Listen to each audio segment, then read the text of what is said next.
Online प्रकरणामध्ये वकील निलेश ओझा यांच्याकडे पुराव्यांचा पेनड्राईव्ह. मुंबईच्या 2 माजी सहाय्यक पोलीस आयुक्तांनी पेनड्राईव्ह सुपूर्द केल्याचा दावा.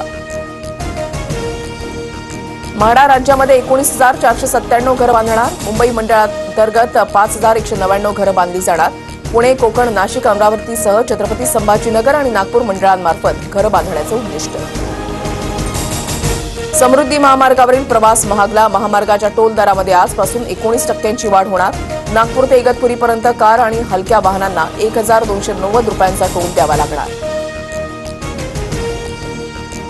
मुंबई आणि राज्यातील वातावरणात आर्द्रतेमध्ये वाढ. पुणे, मुंबईसह राज्यातील बहुतांश भागात आज पाऊस पडण्याची शक्यता. वाशिम, जळगाव, अकोल्यामध्ये अवकाळी पावसाची हजेरी. गहू पिकासह कांदा पिकाला फटका बसण्याची शक्यता. राज्यात पुढील 5 दिवस ढगाळ वातावरण राहणार.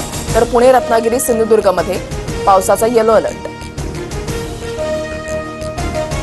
वानखेडेवरील सामन्यात मुंबई इंडियन्सचा दिमागदार विजय. केकेआरचा 43 चेंडू राखून मोठा पराभव. नौका गोलंदाज अश्विनी कुमार ठरला मुंबईच्या विजयाचा हिरो.